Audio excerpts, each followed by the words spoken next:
Good evening, this is the Harbor Shellfish Advisory Board, Tuesday, May 31st, 2024. I'd like to call this meeting to order. And we'll start with a moment of silence, please, for Henry. Hold on a minute, let me get, I think it.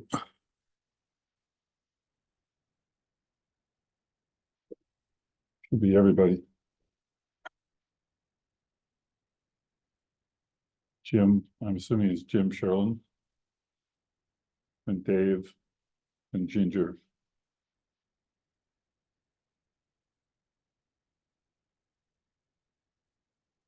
You hear us, Jim?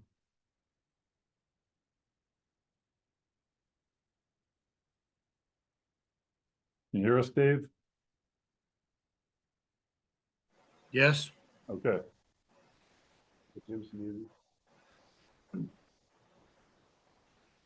So just go ahead, Jim. Andy. Does Ginger hear us? Ginger, can you hear us?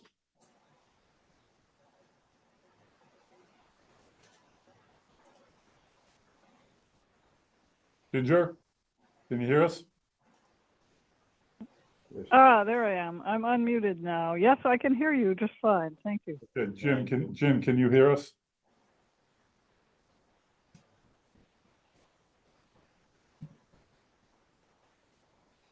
Yes, I can hear you.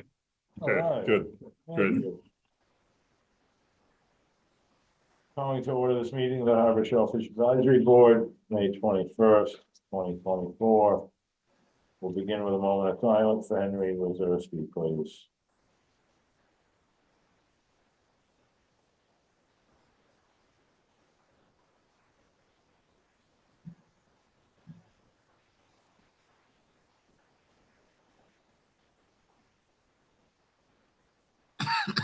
Thank you.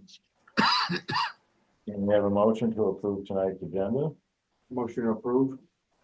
Second. Motion's made by Scott Anderson, seconded by Dave Bossy to approve tonight's agenda. All in favor, Dave Bossy. Aye.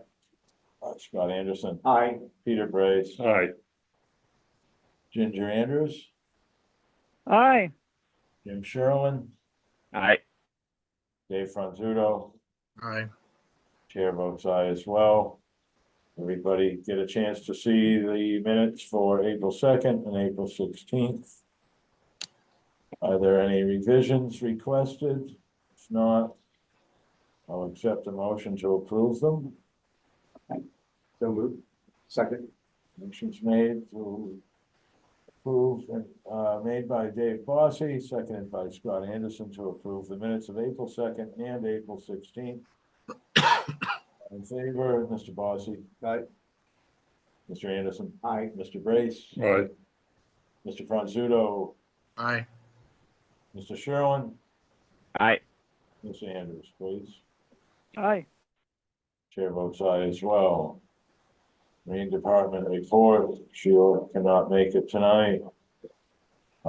Is there something about the dinghy dock we need to cover at this point, or? Now we're just waiting for Sheila to present it. Right? Okay, it's in old business, so, she sent out an email or had some correspondence with Mr. Franzuto. I believe he shared that with everybody. Any comments for Marine Department? Natural Resources report, Tara Riley. Hatchery is running in full force. We've got cohogs and chondrus arcs that are set right now. We're just waiting for them to get to the 0.5 millimeter size before we move them outside into our flow through systems. And June 8th, I believe, is our first bay scallop spawn. We've been doing our spring dives. This is our first year doing these dives at 20 of the 40 sites that we usually do in the fall. And basically we're looking at scallop abundance only. We're not doing eelgrass. And the idea is to capture the overwinter mortality rates at these sites, and also kind of see how they're growing. And we had a lot of seed movement last season, as you guys know. Checking on that stuff. And so far, it seems like there's a lot of seed. It has about a 2 millimeter growth on it right now. So it should be really nice and easy to identify for classic scallops for next season. There are a lot of scallops with 3 rings coming up, from the previous season. And so that's interesting, but again, we've never really dove these sites in the spring to know whether it's, they're left over in the harbor from the fishing season, or if this is something that happens and then they die during the summer. So we're gonna keep an eye on that, but I was surprised at the amount of 3 rings that we were seeing. We have one more dive to do, so we've done 19 since Sunday. Let's see what else we've started tours. We haven't scheduled any public tours yet, but I imagine we'll probably start in June doing at least 1 day a week, maybe 2 days a week. We've had the entire 4th grade came through last week as part of their STEM project. And we had a high school student just finish up for extra work using the boathouse as her laboratory as well. As part of her science project. And I think our interns start June 1st. And then we put out our first set of spat bags also during the last 2 weeks. Those will come in 4 more weeks. So we'll see if there's any early spawning. Head of the harbor is up around 56, 57. And I think the entrance was close to like 52 degrees. So hopefully it'll warm up soon. The eelgrass beneath is starting to show flowers, so seeds will be coming soon. Yeah. You guys have any questions? Feel free to ask. Were you guys diving today? Yes. And so today when I was heading out to do shells, and it was probably about 5:25, I was behind a scallop boat. And then when I got out to pick up a crew, I could see him head out past First Point. Was there any seed retrieval today? No, we didn't, no, not that I know. So there are some scallop boats that deal with moorings and towing out some of the sailing vessels. They look like scallop boats. It was definitely a scallop boat, Yeah, black pickup truck. I don't know. not sure. I know, like the oyster farms too, like if they're hauling up some of their lines and their gear, sometimes they use some scallop boats. I'm gonna send you a picture of where we put all that seed off my lobster boat Okay, basically it's off at Abrams. okay, We just went back and forth like east and west, but I'll show you exactly where it was. Okay. You guys maybe wanna swim on that yeah, and see if and hopefully survive. yeah, You know, 'cause I think we made like 4 passes back and forth and shoveling, so yeah, be interesting to see, but I'll certainly thank you. get a picture of the Yeah. computer and show you where it is. Okay, Thanks for bringing that up, Dan, because that's actually, a lot of the guys that volunteer, and actually all of them, I would imagine, really would like to know if their efforts are paying off. Well, that boat. And to be able to map, or, take some ranges on where they're being dropped so that you can view those areas. I know you mentioned you're not really checking on eelgrass, but can you tell us what you noticed as far as, the flowering? Is there a lot of bare spots? I'm just. I mean, it's thinking hard to about tell. density. it's hard to tell this time of year because it's thin and short anyways, and still starts blooming up. Steve Heck is here right now and he has all the information from our fall survey. So we're supposed to get together as soon as we finish the dive tomorrow and go through that and see how much of see if there were any decreases in spots from the previous year. Just looking at like first glance, it didn't seem like anything was too crazy or egregious. So, but yeah, I will definitely let you know what we see. Thank you. Board members, Questions, comments, and natural resources report?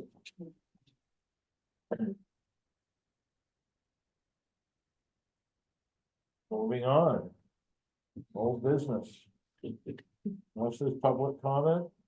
Any public comment on the natural resources report, please? An old business, continued review and update of shellfish regulations. Where did we leave off, Tara? It's been a while. It's been a long time.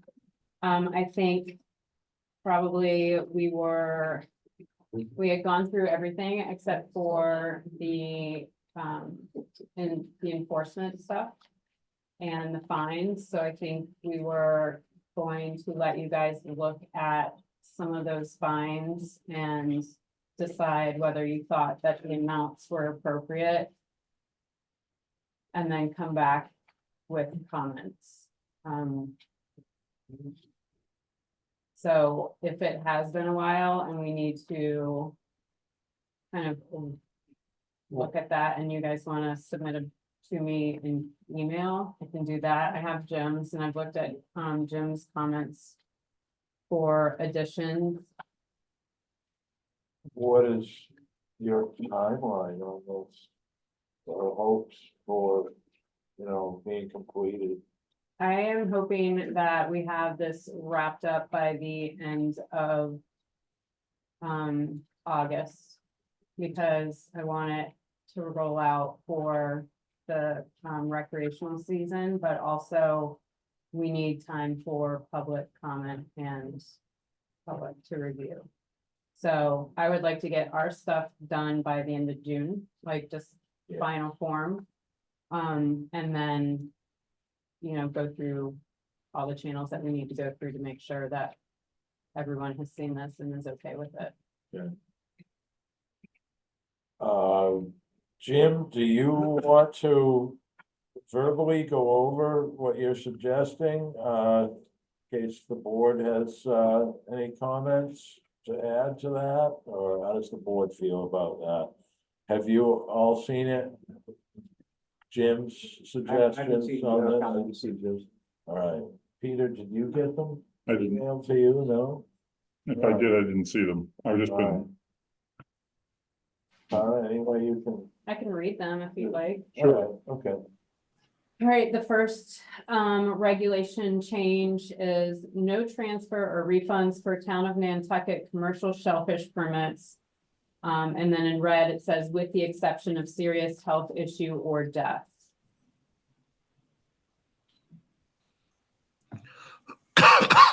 Okay. yeah, The next one, the Natural Resource Department may grant permission for the collection of scallop seed outside the commercial season for purpose of moving seed. I think that's I think good. some clarification on that is, I think it said select board on there before. I don't think it needs to go to the select board.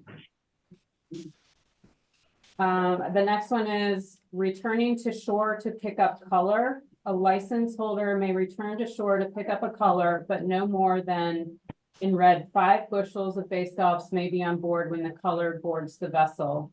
And Jim just wrote a note, fishermen should be able to possess their own limit. I think the previous regulation says you can only have 3 bushels on board when you hit shore, if you're picking somebody up.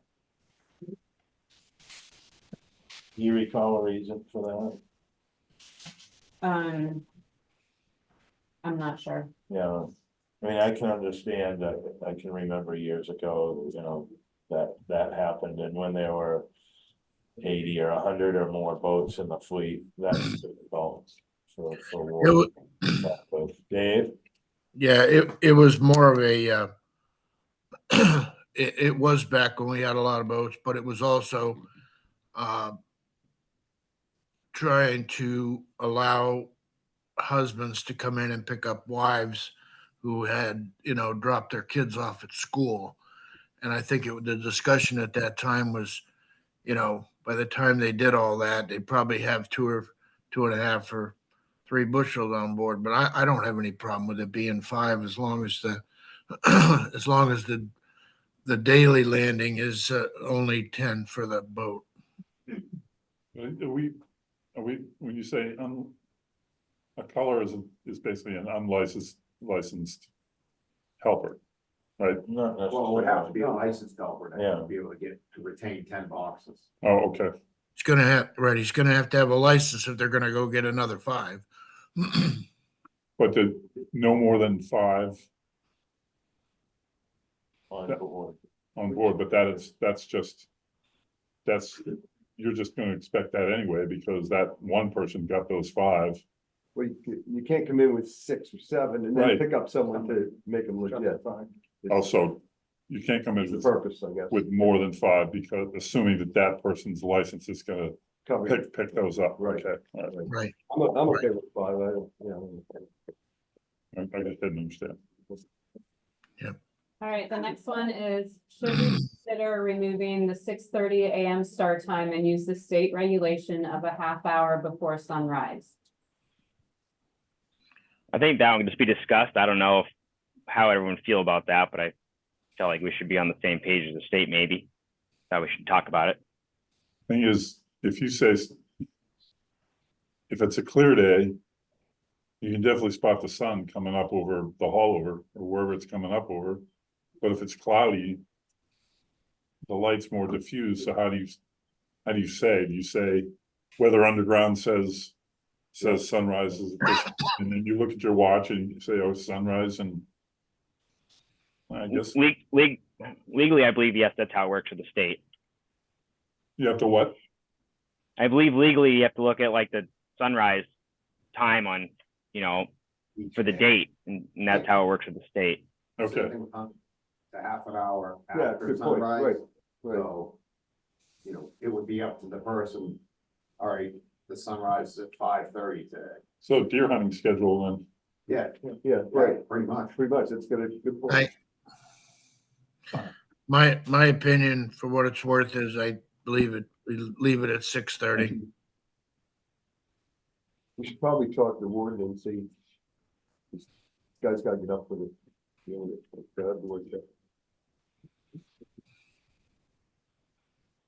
I mean, I kind of. Okay. 6:30 thing, just because of the confusion that it'll Because cause. it's variable, yeah. He said, she said, well, according to this, it's at 5:35 today, and, tomorrow it'll be at 5:32. Yeah, and you get into December and it gets confusing. Yeah, It'll exactly. Still be I dark. think you're just looking for an argument, and everybody knows I like an argument, but.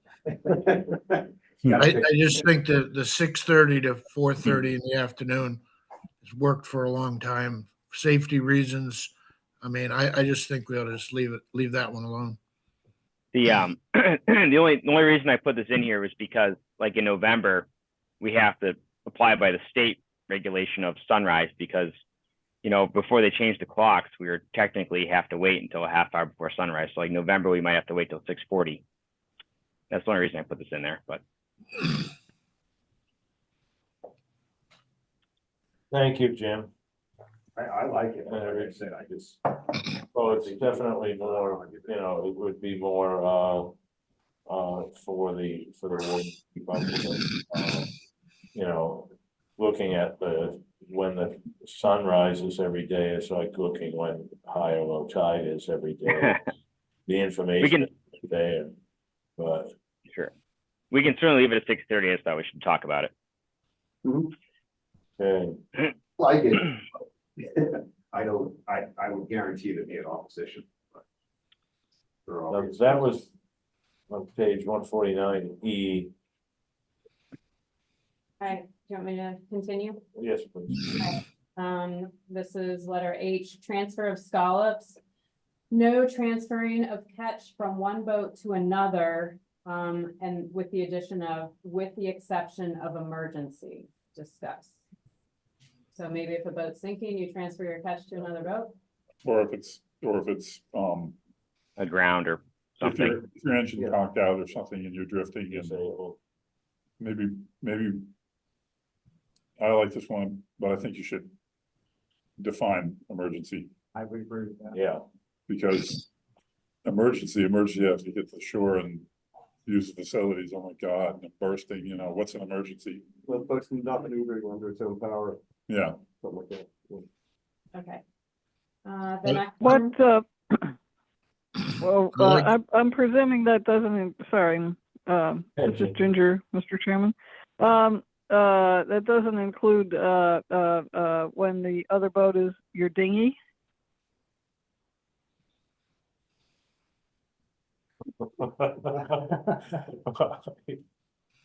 You stumped us, Ginger. Well, maybe What's that? the primary vessel.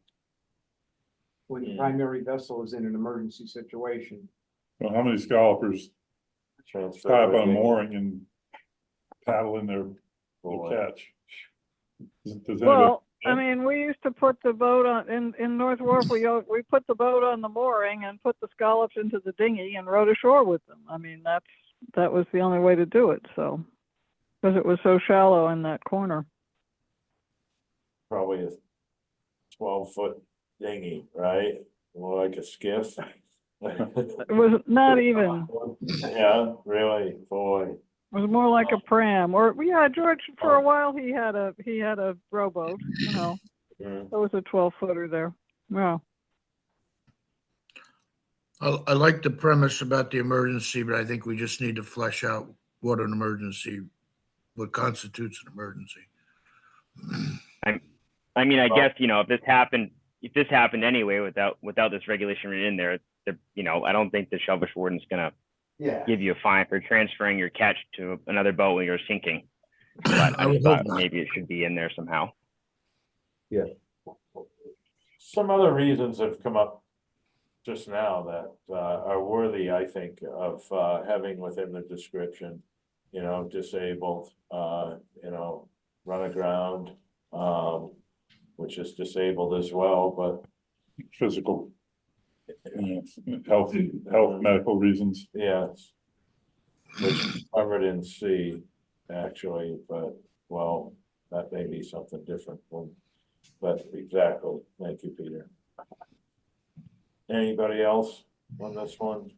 That's good. Let's get that all noted. Thank you, Tara. Next. changed town approved boxes to town approved containers.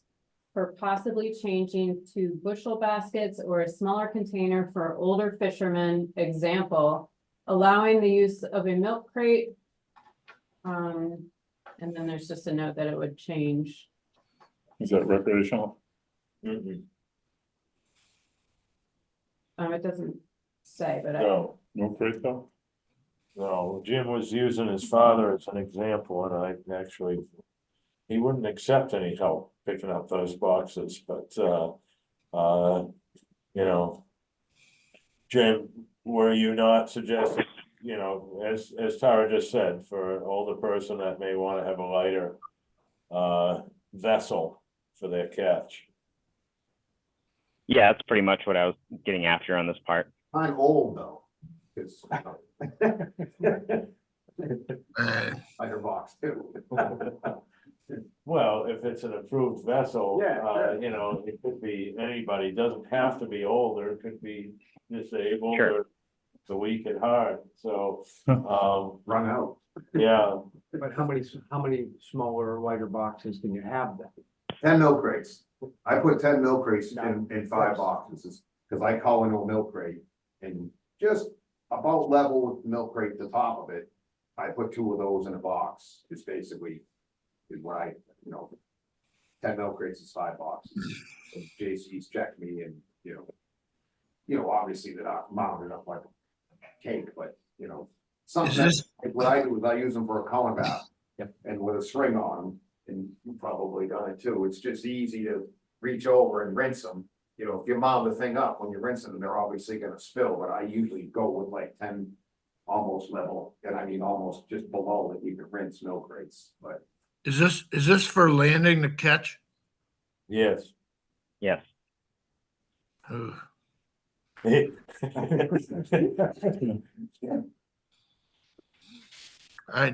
You see complications, Mr. Franzuto?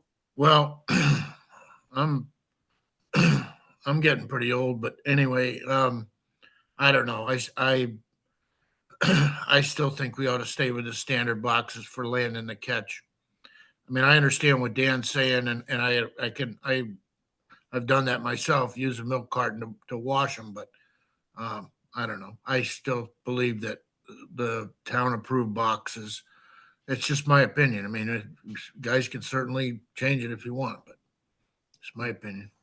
Dan, you're just only using it as a Yeah, I couple. was just using it as a You're not, gauge, you're yeah, not, like as a gauge, you know. A milk crate, 2 milk crates is a box, you know, when you're rinsing them off, you know. but you're not putting the milk crate up on the dock when you're Oh, done. no, cause That's what Dave's afraid of, right, Yeah. Dave? Right. I'm with you there. Yeah. I'm talking about landing the catch for the day. That would I mean, if I guess,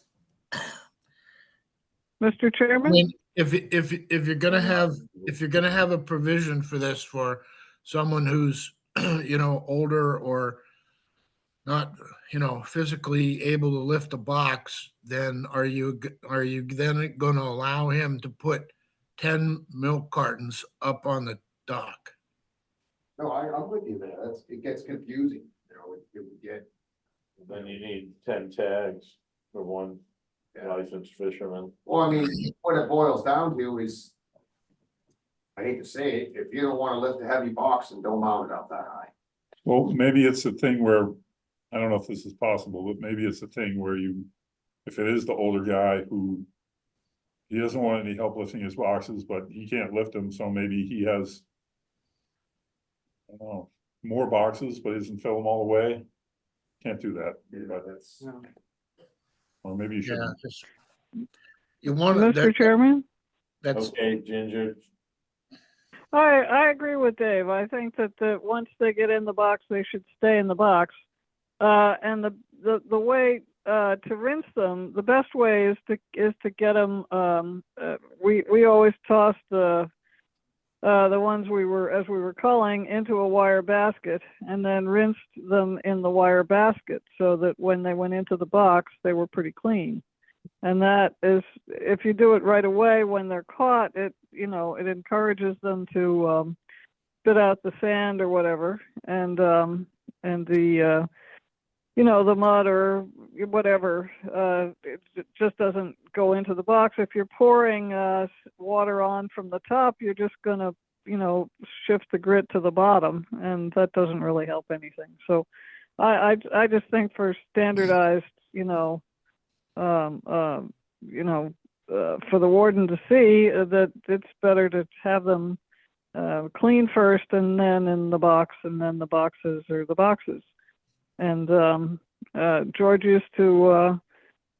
I didn't. I went with him to cull just to help with his one limit, and so we just got the one limit, and I didn't buy a license because I had other work to do, but I lifted the boxes out of the boat for him and up on the bench.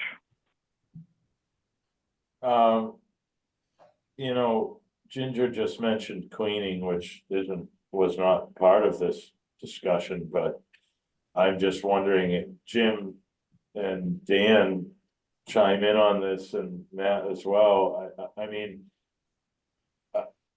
I've heard a lot of guys upset about, having a messy catch after it's shocked, after it's opened, and people who are diligent about keeping their product clean, ending up, together with somebody who brings in a dirty product that's accepted by the buyer. I mean, is there a way to, add in some short language about cleaning them, making that a requirement? I don't know, I'm just curious because some guys don't do it, and for the sake of the product, I think it's worth mentioning somehow, maybe not in the regulations, but Jim? That might have to go under like shanty regulations or something for washing of the catch with salt water afterwards, after shucking. But I don't know exactly where that would fall into this. Well, I mean, because the discussion was talking about dipping the scallops before they're put in the box and, Sure. which makes perfect sense. It's easier on the opener's hands and, you end up with less, you know, crap in with your. Sure. I mean, the best way to get the scallop the cleanest is to wash the shucked scallops in salt water afterwards, after you shuck them. But a lot of people don't seem to want to do that. I think that makes good sense. And I don't, if, if we're gonna look at the shanty regulations, I think a simple phrase in there about, you know, the scallops to be washed immediately after catching, or, you know, we can come up with some language, but I think that makes good sense. I've seen them come in with, you know, nice, clean, beautiful scallops, and then they get put in the scale hopper or whatever, or into 5-gallon buckets with some nasty scallops. And you're right, it doesn't help the industry any. You just got to figure out where to put it in whatever regulation. But on the other hand, though, too, I think that, you know, like some of us wash them in salt water because we sell them to different markets and you might get more money for good washed scallops, whereas if you're selling them to a buyer here on the island or something, you know, just say Charlie or Lynn's, you know, they're buying your scallops. I kind of think it's their responsibility if they want to wash them off. I mean, you're not required to wash the liquor, as it's called, off the scallops, but it certainly gives them a better shelf life.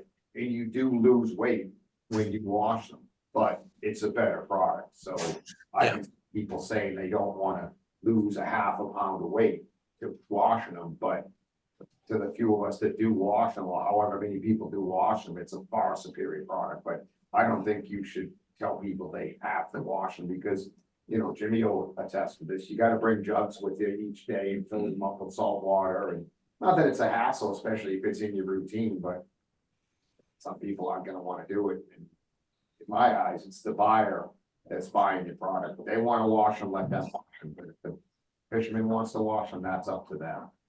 That's just my 2 cents. The meat, I'm talking. Yes, of course, yes, and. And a lot of that has to do with the opener too, like you can rinse your scallops till, you know, you think they're clean as all hell, and you're still gonna get a couple in there that are cucky and, you know, some openers are super clean, some are filthy, you know, I mean. I don't know. That's where I feel it should be up to the fishermen to be bringing clean product in, to have the buyer, you know, buying them, messy and expecting them to clean them up. Well, the buyer could say, you know what, I'm not buying your stuff unless you want. Well, you know, and the only reason I'm letting this drag on is because it's been talked about at NSA, the Shellfish Association, and, you know, we here are not supposed to, you know, really base too much thinking on money, and how much money is to be made from scallops, but it's more about, the product keeping a good reputation. And if we're sending if our buyers are sending a dirty product to the restaurants and a chef doesn't want to take time to clean them, then we not buy that product again. Oh, that Nantucket Bay scallop, they come through with sand in it. I don't want them. And I don't think we should be taking that kind of a chance. It should be handled well and in a very clean manner through and through. Mr. Chairman. Ginger? Yeah, well, a lot of the flavor, I hate to say it, is in the liquor. And the way the juice of the scallop itself is your opening. And my concern with the openers, you know, sometimes not being as clean as they should be is that, you know, adding sand is another way of putting the thumb on the scale. I mean, that the yes, you pour them into the scale with the sieve and the juice drains out, but it's still, you know, from the scallop. But, you know, the sand is, I hate sand in scallops. And if your opener isn't good enough, then you shouldn't be, either you shouldn't be getting the same price or you shouldn't be allowed to put a certain amount of sand in. It's, you know, I think the quality of the product is directly dependent on the skill of the opener. So I don't know how much control the fishermen have over that, but I think it's important.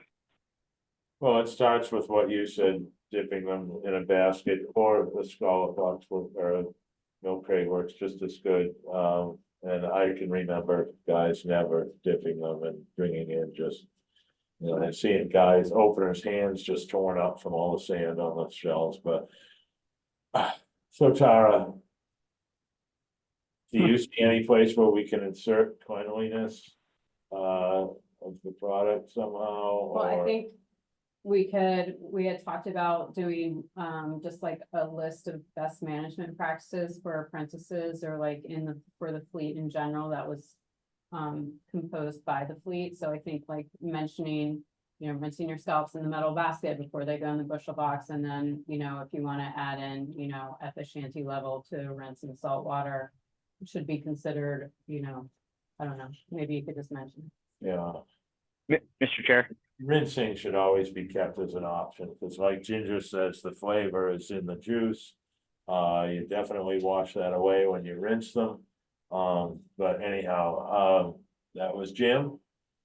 Yes, I was just gonna suggest maybe we bring this discussion to our future meeting of washing the shuck scallops with a little more time and Yeah, input from other people. okay. Thanks, Jim. Eddie? Matt, I was just gonna say that the NSA should also, since they've done a lot of work on home marketing and authentication of the base scallop, that they work with the buyers and they work with the fishermen to ensure, as much as they ensure that the scallops are trademarked and they're authentic, that they are clean and that they are consistent. And that way, maybe you get some buy-in by the buyers and you get some buy-in by the fishermen and the openers too, because personally, I mean, openers are hot commodity right now. If you bring them a big pile of sand, they're gonna be like, I'm gonna go open somebody's sewer clean. yeah, Especially these days where opener is gold.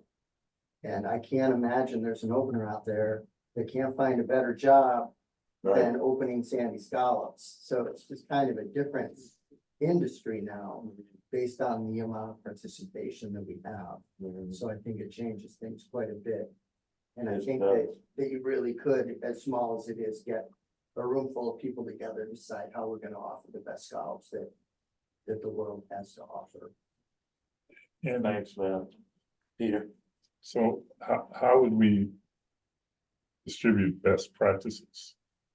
Would that go out in a mailing or, and if we did that, then could there be some sort of narrative at the beginning that said, that explained if you present a better product, you're gonna do better at it, and we hope that you do X, Y, Z, and here's what we think you should do, and, you know, this makes us all look good, but how do you get that out?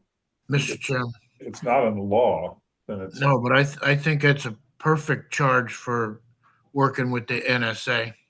Okay, yeah, Yeah, that's a perfect avenue to get that kind of word out because it dovetails right in with their marketing and everything else. I think that it's not something that we could do. I think the NSA could do that. point taken, Dave, thank you. Is that Matt Herr in the room? Yes, Yeah. Boy, if I had known Matt was going to be there, I would have shown up. it's got a halo of sunlight behind it there. We have the same fashion designer, if anybody hasn't noticed. Same pants, same. They work together. All right, if we're done with this, point taken, I will, you know, bring this up at the next NSA board meeting for sure, because it has been a topic of recent.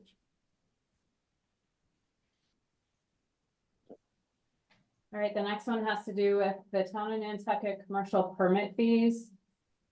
Discuss a town commercial shellfish permit example, $350 to cover all the shellfish so that fishermen can sell their 5% bycatch during scallop season and use this license other times during the year if desired. Probably get more revenue for the town with this, question mark. I like that. What's a commercial scallop license now? 250. So what you're proposing is 350 for all species? Yes. I mean, how many mussel or quahog permits does the town sell? Very few. You know, I think maybe the 250 for the scallop license, but if you wanna spend, you know, not mandatory that you have to spend the extra $100. Correct. You want to, yeah, I like that too. How many, Correct. I like that. Where does this create confusion for the warden though, as far as who's allowed to bring in bycatch and who isn't? Well, he would know. Yeah, You know, Yeah, he has the, Because 100 of us able, right, you know, like, yeah, you could have cohogs, you could have conchs, you could have mussels, you know, but that how, you catch and you dredge, it's not, you know, right, So this is strictly bycatch. yeah. yeah. correct. Well, I mean, no, yeah, well, no, I agree, yeah, let's Well- have it. So you could go, you know, you say extra If you- $100, you could go dig cohogs, you know, instead of buying a cohog license, a scallop license, a mussel license, you know, green crab license, well, the green crab is a state, but how many multi-species fishermen are there that intentionally go for bays and oh, quite a few guys do, and you get, there's certain areas that when you're towing for scallops, you can do real well with cohogs as a bycatch, you know, and, you know, why, most people bring them home. Yeah, How's conch play into it? You'll get conchs and As a bycatch. bycatches in the fall and in the late, early fall, you'll get them before they go mud in and maybe some earlier in the spring, like we caught a few towards the end of the season this year. But it's not a lot. I mean, at the most, they Right. might catch 6 or It's not 7 gonna make a a day. business out of it that way. Yeah. Some people like to eat them, you know. I don't know who you would sell them to. I mean, I don't know. Maybe, I don't know. That's kind of get a fine line. I mean, but I like the idea of the one, like Peter said, a multi-species license. Because I think for you to legally, Matt, you might know too. Like our conch permits cover us to sell them. I don't think you need the state permit in order to qualify for a town permit for a conch license. It's different than a scallop license, because I don't think the state offers a bay scallop license. I think it's part of your shellfish endorsement. How about cohog? well, how much is a quahog license alone?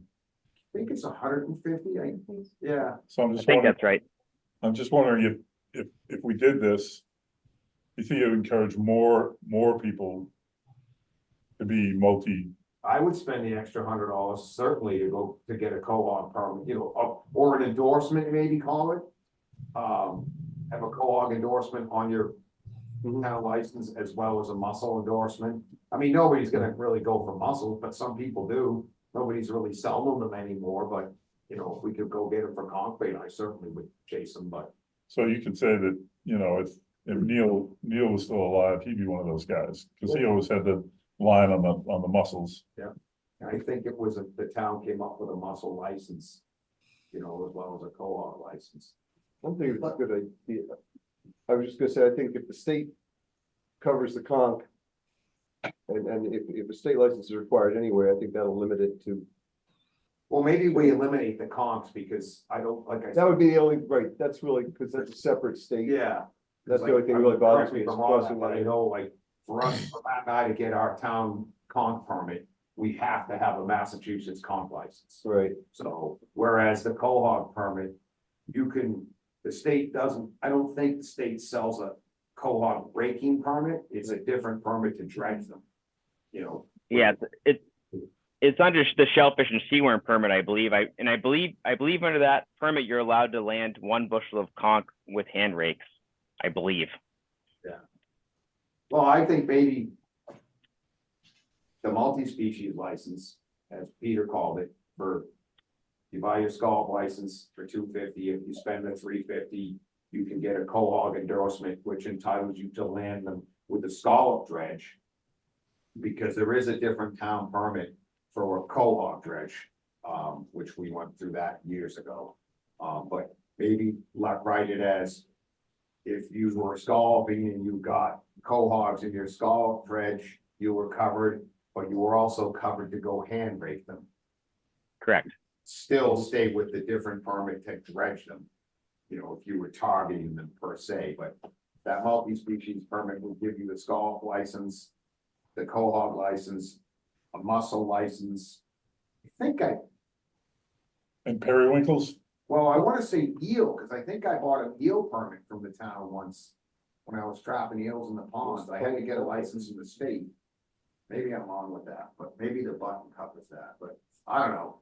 and blue crabs, Does, yeah, Yeah, but that's a touchy subject. but that's a state permit, right? I don't know. Well, it's For a commercial, you mean? Commercial, There's no commercial. I- blue crab Yeah, there's no, state Oh, that I know of, and Jimmy, maybe. I don't think so. I think you're right. I 'Cause think there's- it's a town permit you can get, but even that, I know it's some kind of a town permit though, because I know there's a restriction on the traps, because everybody's been screaming about well, it. it's a thing, JC and the yeah, it's state supposed to be board. handlined. it's a The thing to regulations. think about, because you see the size of them that are around now, and the proliferation of them. There's an explosion of them going on in Maine, so if it's happening up in Maine down here, Blue What's crabs or happening? green crabs? blue, Blue crab, that's happening here. yeah. Yeah, but they're getting cleaned out by people that don't even have permits and. Right, right. Even permit will be in this country. I like the idea of the multi-purpose, maybe we could kick around the, Yeah, discuss it some more. maybe. yeah, but I do like the. I think it's an concept, incentive yeah. for fishermen. I have, from the DMF, because I asked this question about crabs, because we had a problem last year. It just says for general public, no permit or other authorization is required to catch crabs, edible or inedible, excluding lobster with dip nets, baited line, or by hand. Only trap gear requires a permit or a letter of authorization. From the state. And then I know there's some pretty outrageous regulations on the trap details, because I know some traps have been confiscated by. I'm not positive the state warden, but I know. And I'm not even positive that JC's taken them, but I know there's been talk of possible confiscation of not properly. I think they have to be some kind of like trap that closes up on itself. I'm not sure what the regulation is, but I know you can't just throw a regular trap in, like a green crab trap, and say you're trapping blue claws, because it's a certain trap that. It's a collapsible trap. I'm not exactly sure what it is, but. I think. Yeah, it's a triangle looking thing that's Yeah. connected and it Spreads out.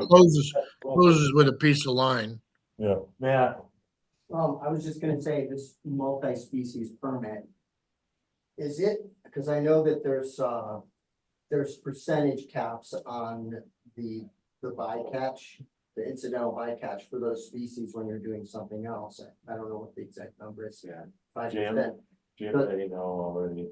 Does that permit only cover incidental bycatch, or are you actually allowed to target exclusively mussels during whatever time of year you're targeting mussels on the strength of that permit, and cohogs as well? Or even, yeah, I mean, I don't know what anyone is saying about the conch. I guess since the conch is already a separate permit, Right, you don't allow that. yeah, I saw it, I saw a discussion as being, an endorsement basically, right, to go out and use that permit instead of buying yet another permit. Yeah, the I don't know how many- 250 would give you, because the 250 would give you the scallop permit. Right. If you spent the 350, you would be able to hand rake cohogs or catch them as a bycatch in your scallop dredges during the scallop season. I think it should be written, because then you But the could say. bycatch, like Matt is saying, already has like a. Right, but I mean, how many bycatch bushels of cohogs are you gonna go out and actually, I mean, you might get Especially one. that time of year, because they're gonna be down anyway. Yeah. So I mean, I think you just have to decide what species you want to include, and And then, of course, the gear requirements and restrictions would apply. Well, and that's what I was thinking when somebody mentioned the cohog dredge, and I'm thinking, I wouldn't want this to open up the door for bringing in something. No, I agree, that's a separate permit, They can only be part of the golf course. or a hand rake. Like a bull rake type thing, no mechanical dredging other than a base golf dredge, because I have a dredge in my driveway that's specifically. Well, that's how it all started Yeah, with yeah, bycatch right. within the dredge, You gotta so. be towing a base golf dredge. You know, maybe write it that way. During base golf season, during open days for base golf, and so somebody can't just say, oh, I was going out base golf and in June. Towing my dredges looking for base golfs, and I got these 50 boxes of cohogs. You know, maybe write it in as the same as a skull, yeah. Jim, is this how far you wanted this to go? Well, I'm happy for all the discussion.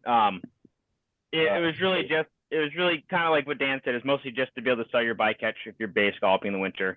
And then if you want to go rake cohogs in the summer, you can, or catch some mussels. It's just one to encompass everything. I think maybe a lot of guys might buy them and never use it. Right. But maybe if you will, and that was kind of my thought. Mhm. Kara, did we give you enough to? I think that is probably gonna be opened up for more discussion, it Okay. sounds like. Right now, as it stands, like the amount of commercial people that have scallop and quail at the same time from last year is only 4 people. Yeah. Would you be able to get blood arcs and razor clams? To be. Maybe a TBD. permit that covers all town shellfish, you know, razor clams, because nobody's gonna go dredging for razor clams, but I guess your button would cover you. Well, but there's no, I don't think there should be a commercial season for razor clams either. I don't know if there's enough of them, I don't have to think anybody's ever even tried it, have they? There's a ton of them. Is it? Yeah, Well, really? from what I saw on the beach, Well, I know there's a market for them, there's a really big market. Shells or live for live ones. You Yeah, just gotta know, wink, wink, double clue, know, look where they are. yeah, mystery rip. No, it's not that hidden, but They're not easy to get. No, you break a lot of you can find them. Can you get them out of the mud? It's another thing. them. right, Okay, We're wow, moving on. sorry about that. Oh, and what about soft shell clams? That's just not something that we, There's never been a commercial season for those, and I don't think. No. so No, it's never really been enough. Yeah, No. where in if the, it was, it'd be clean them out. where in the state, I mean. Where would you, if you lived in, if you could go anywhere in Massachusetts, where would be the place you would go to get them? For Little Necks? I Yeah. mean, for soft shell clams? Yeah. Oh, there's all kinds of places. Oh, man. Okay. Chatham has a pretty big soft shell clam fishery. Yep, The North and South Rivers of Marshfield, when I was a kid, they were. Abs- yep. Marshfield, Ipswich, Essex, up in there. And that's why our season is just one day part of the year. Because there's so few and we don't want mom and dad and the kids fishing them out in the summertime. Okay, Well, yeah, exactly. You don't want everybody and their mother going up and plucking them out in the summertime, because you know what would happen. You went back to when we were kids, and I can remember going to Cascada as a kid, and there were dozens of families there. And they also have deprivation plants up north where the state sponsors it, where they actually take soft shell clams from contaminated areas and run them through a plant to clean them. Wow, Oh, wow. okay. We've just never had enough of them. Yeah, no, All right, the next one is under closures and red flag. Jim wrote, add, if a closure due to an emergency seed move occurs, the following Saturday will be open for scalloping. found that. Makes a lot of sense. it's not gonna happen every year, so. And how often does it actually Right. happen? It might not ever happen again, but But if it Yeah. does, I like that. But it's something we learned out of that experience that we can add to it. Okay, And it's a big sacrifice. They should be given the day. Yeah. all right, the next one is under recreational shellfishing. discuss the possibility of a mobile-based permit that could be on your phone or you could print out. It is 2024. People wouldn't have to go to the Marine Department / Police Department. Unless you're diving, aren't you supposed to have it on you? Or you got waterproof phones now. Yeah, bring your phone. I think this is probably more of like a summertime permit thing. I was thinking of, if you want to go, if you're here for a week and you want to go catch some little necks, maybe this wouldn't include the bay scalloping in the fall, but I just thought this might be an easy, a lot of other places you can get a permit online and have it on your phone or whatever for fishing and stuff. Well, if we're learning one thing from the numerous extensive harbor plan meetings, that face-to-face and education and telling people where they can't or can't go and what they can and can't do is important. And I think the face-to-face thing, especially for a summer person, I think is important. Okay. I totally get what you're saying as far as the ease of it, but I think what we're learning is education and distribution of information is overriding the need for an easy way to get a permit. That's just my opinion and listening to hours of discussion of education and with the public. I mean, I guess this would be further down the line, but if you had this mobile thing and maybe it had the regulations on it and had the areas that are open and closed and the dates and what shellfish are where, maybe, it'd be a little more of a project than just permitting, but Right. Just an Right. idea. Yeah. I don't know. Some people might listen to what you have to say when you go get your permit, and then it just goes out the ear and they don't know what you're talking about. No, but you're right. If you had the whole, not the whole gambit, but if you had good informational sheets on a downloaded app, I think you're right. I think that would be a way to go in the future. Okay. Maybe it could be a temporary tattoo. It would fade out as you got to the end of it. I don't know. Temporary what? Temporary tattoo. Oh, a tattoo. Oh, I don't know, I think having a spare on your phone if you lose your button, like having a record of it is a good idea, but. Here again. Don't wanna complicate things. Well, I think Or make things easier in some ways, as has been said as but well. it's kind of like your COVID card. Everyone had a paper card, but a lot of people took pictures, so that if something happened, you could show it. So, right.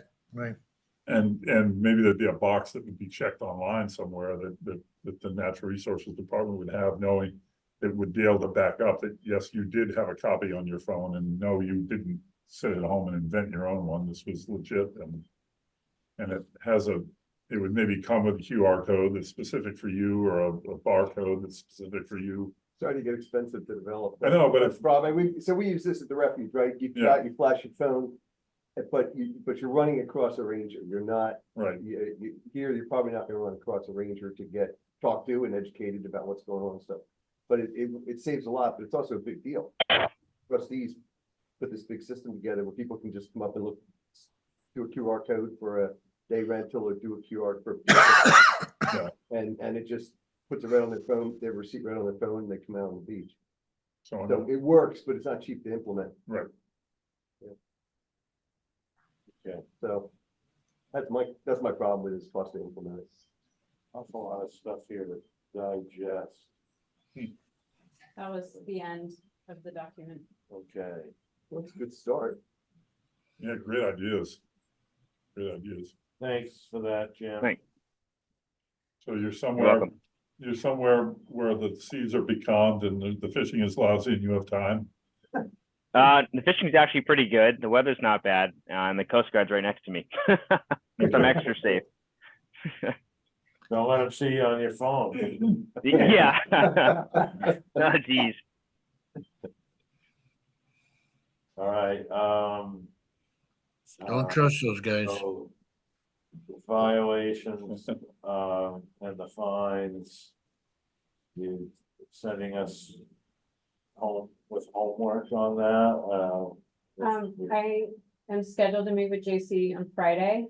So if you have anything that you can fast track so that I can ask him, or I can go over the stuff and get clarification and see if he can come to the next meeting to discuss the violations section.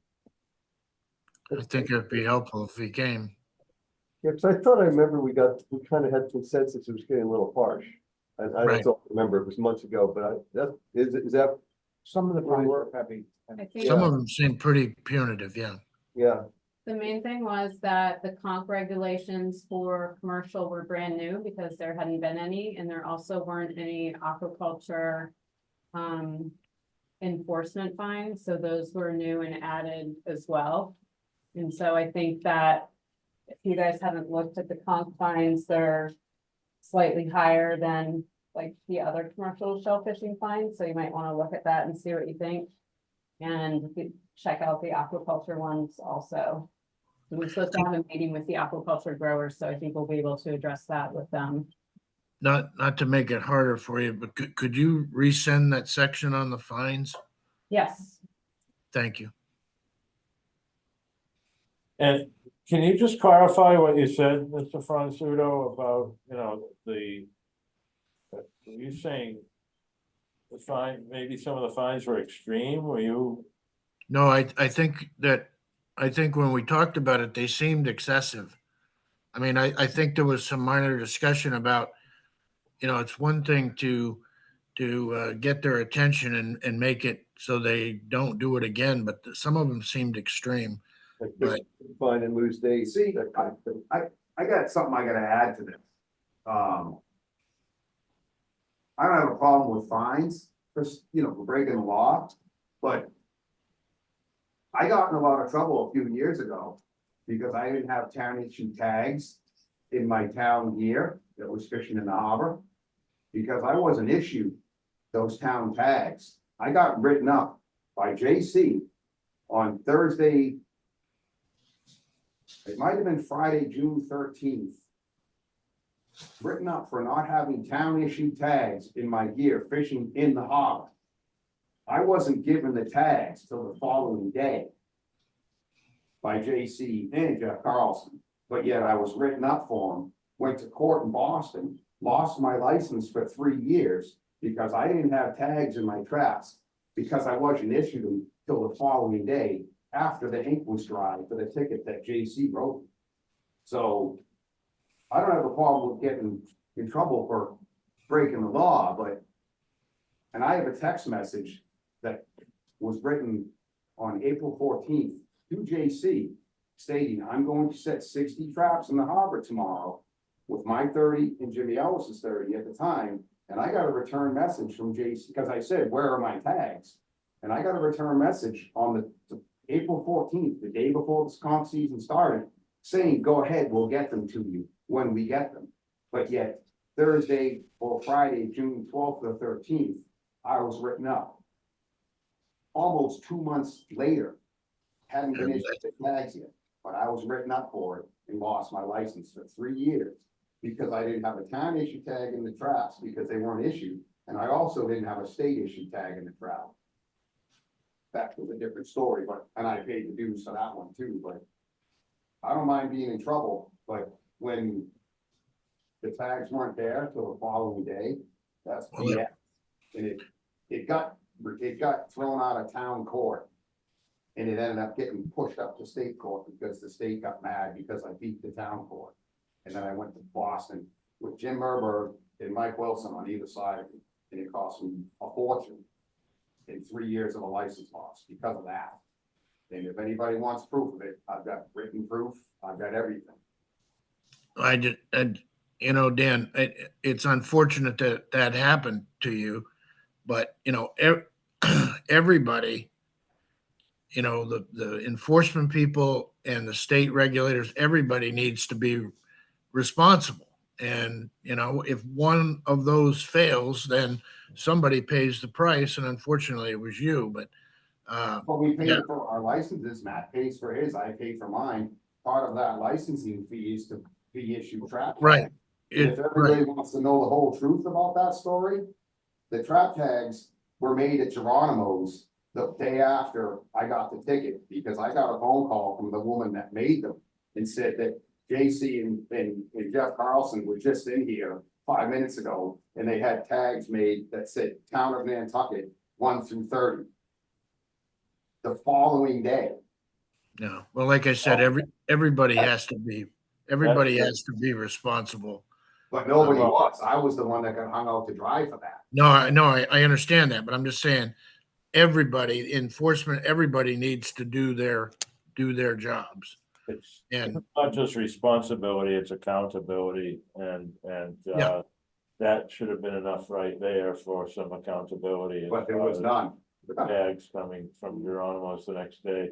So, I think the fines we need to have a minute to take a look at those so we can talk I mean, about them. at first glance, I mean, really, the first offense isn't that bad. It's the second, third, and final offenses, or fourth offenses, and you know, they're there to teach a lesson. I mean, if you don't learn your lesson the first time, then the second and third offenses should be more.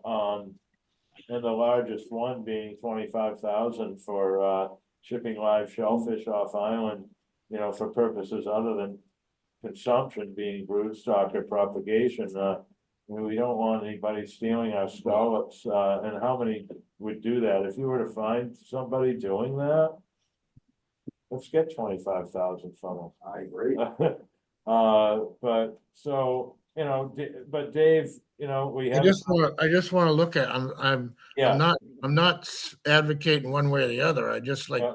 look at it. I mean, we had people years ago ship bay scallops to be propagated. Yes, you've mentioned, Well, sorry. You got something to add? Dan, go ahead. I know some of the shellfish markets here on the island sell whole bay scallops in the shell to the sushi market. That's a fact. Really? Yep. I'm not saying they all do it, but I know for a fact, past years, it's been done. Ship whole live bay scallops off island for the sushi market. So they said, Purpose of consumption. yes. Yeah. So I don't think, you know, I know they're not going over to somebody replanting. Yeah, right. Maybe there's a clarification in that part of it or something. How do you follow it through to make sure it's not being planted? The honor system, of course. All right. Next, please. If there's anything else, so we have homework, look over the fines, everybody. Come back with noted changes, or Do you want me to send a follow-up email to everybody with another copy of everything with what we need to work on? That'd be great. That'd be helpful. Yes, please. That would be great. Thank you. You gotta send me that sketch of my jetties project too. I texted it to you, but I will send it via email. Okay. Thanks. okay, so does that conclude our discussion for shellfish regulations for this meeting? Harbor watershed public information outreach and ideas. Did you put together a little report for us? Yeah, no, last Wednesday, Andy and I, went to the new school and we spoke with 18 students and 2 teachers. Went through Dave, we went through, thank you for redoing that presentation. No we problem. actually- I guess it went well enough. We were asked, would you like us to do it again next year or on an annual basis? And the answer was yes.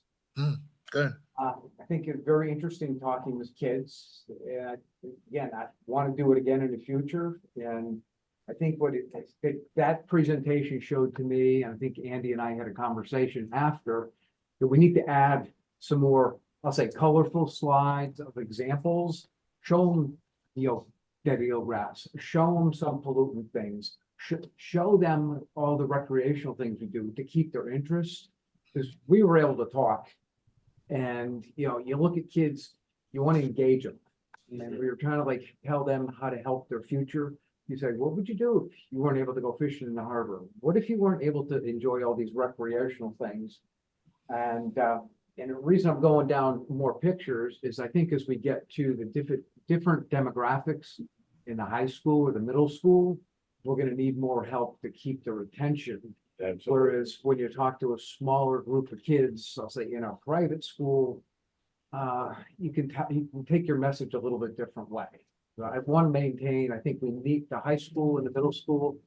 I'm gonna hold off a little bit till we can modify that presentation and make it more, I say, kid-friendly.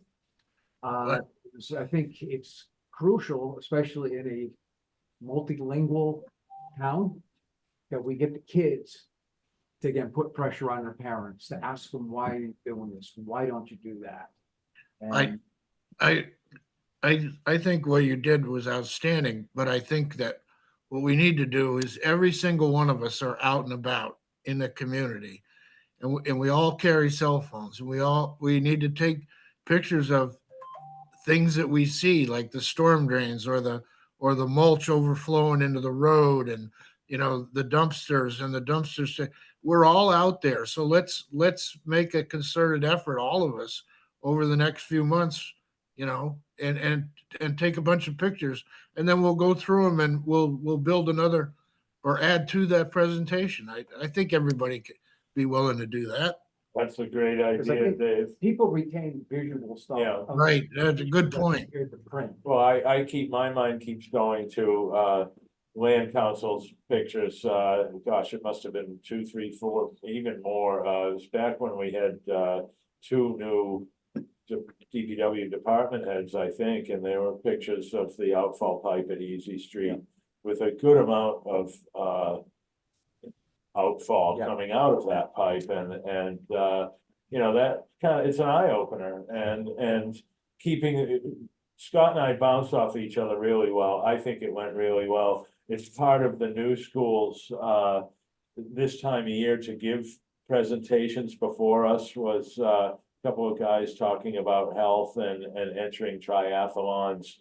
And they had, the audience of the entire school. We only had the 8th graders. I'm not sure why that was. That's okay.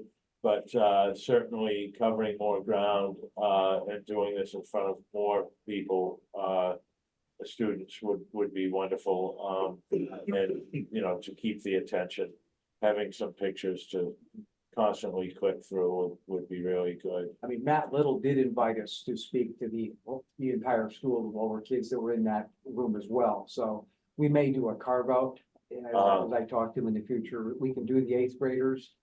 But I think if we did that whole big room and had some of the younger kids in there, it's never too early to learn some of the things about about your own future. Yeah, well, they're less distracted as well, looking at a couple of kids, looking down and I don't think any of them had phones.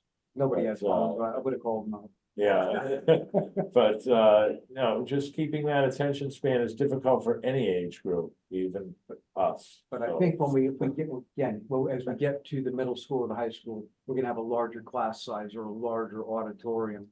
And again, different demographics of kids makeup, so. A revised, more kid-friendly will help. I'd actually say maybe it's good for adults to have more pictures too, and examples, Yeah. because they'll glaze over Yeah, too. sure. We'll look at a picture. Well, who's looking over the side to see what's coming out of the outfall pipe? And they all got a picture or a copy of your blue book Oh, good. Yes, and told them, here's all your answers. I have a feeling that their homework might have come out of that. remember, book. I still have a whole box of things Okay. for kids. For any reason. That's all. Okay. Comments or questions? I'll thank you as well, Dave, for being involved in that, and because it kept us moving along. We probably could have spent more time there than we did, so, there was never a moment of silence through it, so. Proposed dinghy regulations at the town pier. I know Sheila isn't here. Is there anything you want to update us in on, Dave? Well, I sent you all a copy. The bold the bold print was the changes that Sheila and I made. And I think that she agrees that we'll take our time to look over this during the summer and have it ready to go for next year, because you can't, I think from a practical point of view, you can't put those regulations in effect now with, the season about to start. So we have a little bit of time, but certainly read through it and mark it up. And we cleaned up quite a bit of the language. Thank you, Dave. Anybody else? Something to say about dinghy regulations at the town pier? Conch harvesting. What are we discussing on conch harvesting? Where do you wanna start? Well, gotta keep it condensed, Yeah, did you guys get together and? Yeah, yep. Basically, correct me if I'm wrong, Matt, we kind of talked it over a bit and decided that if it's possible, I don't know when this is all gonna take place, these regulations are kicking off, if you're saying sometime the end of June or something. We were thinking of opening town on a even number of years and closing Mattocket. On the odd number of years, opening Mattocket and closing town. And then the trap tag, right now as it's written, there's 3 permits on the island. And the town issues 90 tags between, they're capped at 90 tags. What Matt and I had discussed is changing that 90 to 120. It would give everybody a few more traps to fish. What else did we discuss? I think that was it, and just adopting the language that you articulated in the email. Yeah, and did everybody read that email that I wrote a while back? So, well, done. So did you work out if there were only 2 of you? Well, that's the Still get thing, the like, 90? so like, if there's 120 tags, and say Matt and I were the only 2 to buy our licenses that year, then Matt and I would split the 120 tags, 60 each. If Jimmy Ellis, who is the other current comp permit holder right now, were to buy his comp license from the town, it would be split 3 ways, where we would get 40 traps each. Right now, there's only 3 licensed guys on the island. I don't see Jimmy comp fishing anymore. So as it's written right now, Matt would receive 60, I would receive 60 if we both bought our town licenses, which we always have, I believe. We didn't discuss if somebody else were to get into the fishery, just say 2 more guys from the island got in, so there would be a total of 5 of us. We could discuss maybe adding on to the trap limit then, but as of right now, with the 3 current permit holders, cap it at 120. Like I said, if 2 of us bought licenses, it would be 60. If 3 of us bought licenses, it would be 40 per permit holder. Mr. Chairman. No, and then it would be. What's gonna want it, anymore. But, it's certainly not in the harbor, Yeah, but, yeah, I think 120, guarantees 60 being fished on any given year, which is, you can do a lot of damage with 60 pots.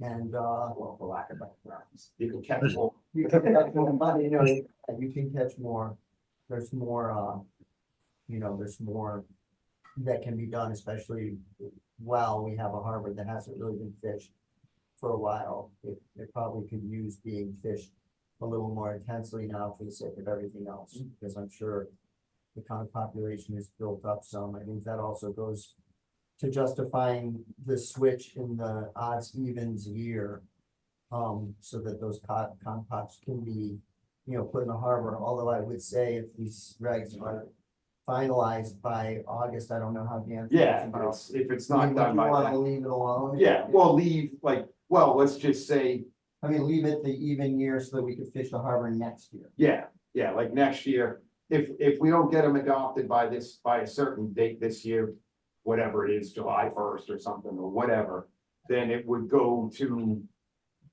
town would be open on the odd number of years. It would stay as it is. Yeah. Just want to be able to fish town as soon as possible. Yes. I mean, Yeah, it's yeah. not gonna, it's not gonna be, Mr. Chairman, could I ask a question?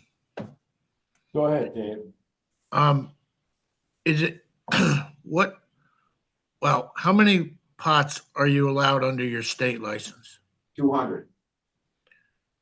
Each of you 200, and what are the, what are the, what are the geographic boundaries for these 120 pots for town and Mattocket? Well, as the town shellfish regs are written right now by boundaries, and correct me if I'm wrong, Tara, I believe the line is at the tip of the jetties. Yeah, So thing from inside the jetties, you know, on Right. Hopper Avenue and inside the main harbor. And Yeah. I believe there's a line from Eel Point to Smith's Point. So anything like southeast of that line into Mattocket Harbor, including Extras Island, would be considered Mattocket. But like Matt and I have discussed it, the reason splitting the town and Mattocket would be if somebody in the future were to use a smaller boat, like the boat I have and Matt's conch boat. You really can't get into Mattocket Harbor.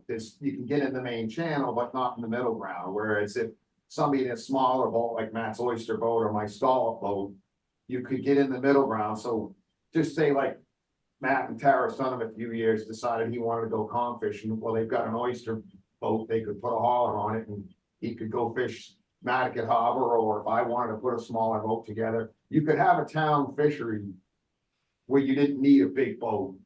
right. It still make it So, easy living. so the 120 divided up between the two of you, that's not in addition to the 200. No, like. That's what part happened of it, a right? few years ago, where I got in trouble was the previous game warden we had, the state guy, had told me that if I had a town issue tag in my traps fishing in town waters, in his eyes, I didn't need a state tag. And that's what I based on, that's how I set my traps in the harbor. I see. That had changed because the state came down with the town and went out and hauled my traps inside the harbor. Didn't have a state issue tag in it because like I said, I was told by the previous guy that I didn't need one if I had a town tag. All right. Hadn't been issued the town tags, whatever. So yes, if you put 60 traps in the harbor, you would have to have a town issue tag and a state issue tag. So you don't get an extra 60 tags. Okay. All right. That clears it up for, and what is the, what's the current permit fee for the town's conch license? I think the town permit is 250. it's 150. Is it 150? Okay, yep. Oh, we need to change that.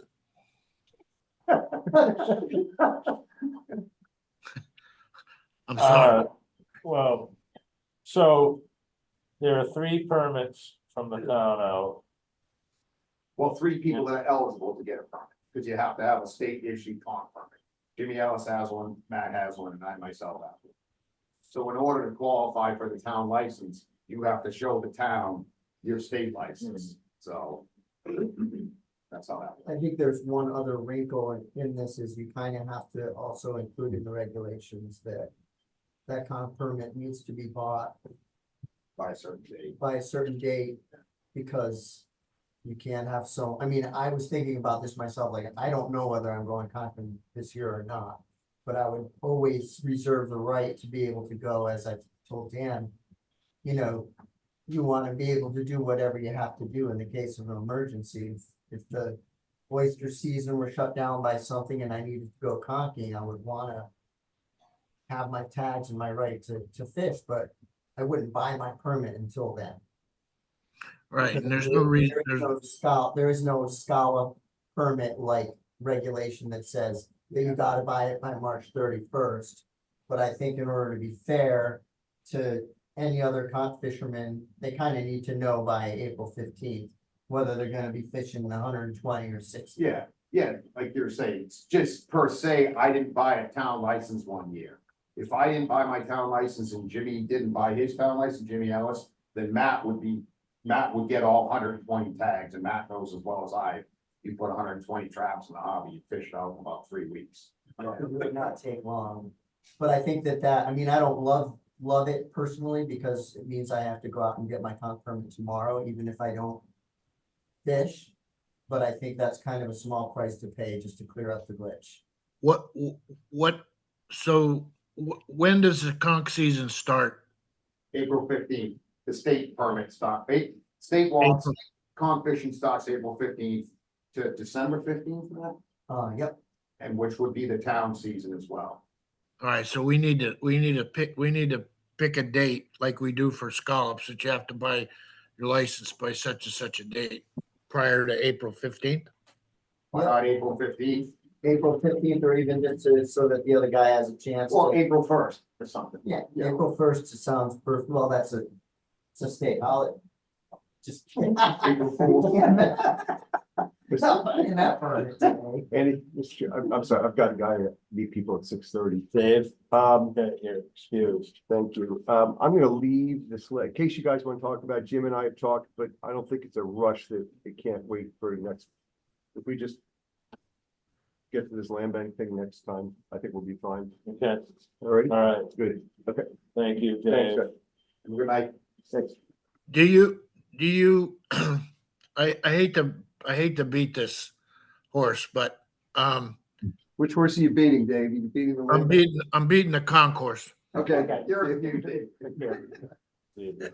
Dave. What is the date you have to buy your state license by? February 28th. I'm All your sorry? state permits have to be purchased for the coming year. In By- February. Yeah. Okay. Okay. So Oh, April State thing. 1st or April 15th would work for the town license then. Or maybe just go with what the state says, February 28th. You have to buy your town permit. You have to have your paperwork in postmarked by February 28th to the state. To be, otherwise you forfeit your permit for that. Well, I think my personal opinion, you guys are doing it for a living. My personal opinion would be, we tailor make it to what works for you. I mean, pick a date, Dan. There's only two of you. I'd take Less- advantage of more time, you fill out your state paperwork and you still have some time to fill out March your town 15th. paperwork. Give them a month. I just wanna clarify that there's no glitch in this at all of, if you're inactive. Still, so if you're inactive, he can somehow have more traps? Yes. If Matt didn't buy his license, if Jimmy Ellis didn't buy his license You get that 120. year, then I would get 120. Same thing as if I didn't buy it and Jimmy didn't But buy what it. if they buy their license and are still inactive? Then he gets 60 and he just fishes 60. Yeah. Which, believe me, you can. Yeah, I wouldn't, like, when we first started discussing this, I was saying 150. But even 75 traps is more than you would want to fish in the harbor, I would think. I mean, I mean, 60. If it's rough outside the harbor, you can pretty much haul in the harbor regardless of not regardless, but within reason. I mean, you could still go make a day's pay. In 30 traps, you're gonna make a day's pay, but if you could go haul 60, you'd make a good day's pay. And, So, and the reason why it was chosen to be 90 was based on, my 20 years experience fishing the harbor. And I fished the harbor a lot in those 20 years. And it naturally, I never set more than 90 in my whole times. I was fishing 70, 60, 50, and then there was 1 year, 2 years when two of them were fishing Thanks. over 100 pots each in the harbor. And the harbor did not recover for years after that. like, So you can wipe them out. The Yeah, you pots can certainly get Is there a wiped size? out. oh, there's a size limit, but you'll take all the big ones, and they do, it takes a bit for them to grow. They're slow growing things. And they're not And if you're not catching them in the harbor, like if it's not worth you steaming all the way to Wallwinnet to haul, say 60 traps, you're not gonna leave 60 in. Well, You know, that's what I would think limited it to would 200 regulate traps. itself. Yeah, limited to All- 200 traps from the state. You better hope all 200 of your traps are on fishing, Right. fishing 200. I've always felt that this regulation was aimed more at keeping it economically viable as opposed to it being resource dependent, because the resource it can get fished out and it will get fished out, and then it's not economically feasible for years until they build up again, which is the problem that you want to avoid in the first place from the scalloping perspective. So as long as it's always worthwhile to fish for them, then they will be controlled in the most beneficial way for all people involved. You've got one guy who can't go out and get 4 pounds of pot, he's just not gonna go. Right. So it's always gotta stay at a critical mass, or else you're not gonna get any effort at all, and you're just gonna be bouncing off. You throw the same abundant- ones over, time after time, same shorts over. So I think, you know, Feed, I think we're good to. I think that Agriculture. 120 is a good number. Given the Yeah, fact- and like, if there was a year that Matt and I both fished 120 traps, we would regulate it, like I said, if you're not catching them in the harbor, you gotta go somewhere else. You can't afford not to catch, out of the majority of your gear that's not fishing. So if you're gonna catch 2 pounds of pot in the harbor, but you're gonna catch 8 if you go fish up by Great Point, then yeah, you're gonna go fish with a medius. But if you're doing good in the harbor, you're gonna fish it there until it's not worth your economically time. Then you move on. I was just kind of wonder if there's a parallel, like with the oysters, if you have an oyster farm that's inactive. Right, they need to Yeah, but if give you up, have your. give up your their state- acreage, but it's not, I was seeing it as a comparison beforehand, and now I see that there really isn't a parallel there, so, like you say, it's more driven by volume, and, so. If somebody's inactive, it shouldn't have all that negative effect. Not really, I On don't what the fishery is Not it. trying to accomplish by keeping a level ground out there, so to speak. You don't want to see overpopulated. Right. Well, that's why I say, if you went in, like, just say I didn't buy my license and Matt went and put 120 traps in the harbor. You'd fish it out after a I little would bit. never even do it. Yeah. I don't think I'd ever put more than 90 in ever. Cause I mean, the harbor is big, but they're not, You'd end up just moving out of the harbor if you trap. Exactly. You fish it, Right. right. The strategy with the harbor is be able to put them in a place, get in and get out, because the thing that we were always trying to do in the early days is compete on the outside. You can't compete on the outside if you're spending all your time trying to figure out where you're gonna put 5 pots. Right. So you want But see, back then, there wasn't a trap limit. Was there a trap limit back then? No, I mean, it just became Outside, natural. yeah. Outside it was 200. Oh, was it? Oh, okay. Yeah. Oh, all right. So you didn't Wasn't wanna, regulated. I mean, we could go on All right, about the strategies, but. Well, I think, like I said, Matt and I have both fished the harbor. Matt's fished it way more years than I have, but I would by no means call us, for lack of better terms, experts, but there's probably not many more people on this island that know the whelk fishery, the con fishery like Matt and I do, especially in the harbor with his knowledge and my knowledge. So this is a number that not an educated guess, but 2 people that know the fishery have come up with, a viable number. so changing from 90 to 120 is,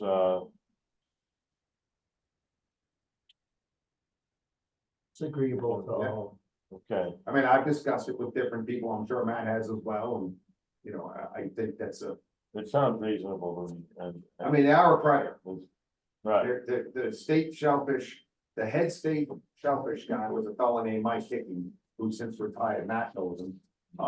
He told me once years ago, he said, when I started this job in 1974, the state of Massachusetts was paying me to obliterate the conchs because of, the predation. And he said, now, this is a few years ago, he retired since then, he said, now they're paying me to keep it alive. Because it's become such a fishery. Whereas it was a fishery, but it's regulated now more than it was before, so. okay. Thank you. Is there anything more you need to hear from us on that? Anything expected from the board? I'm on just this? wondering, like we were discussing, if it's not pushed through by a certain date. I mean, I know it's gotta go out for 30 days, the public I comment. think July 1st is not gonna happen. So if I'm being honest, the end of August is, So let's so do it for next year. Let's So leave, let's let's, leave it. yeah, let's leave it as, but let's write it as, the town will be on the odd numbered years and Mattocket would be closed.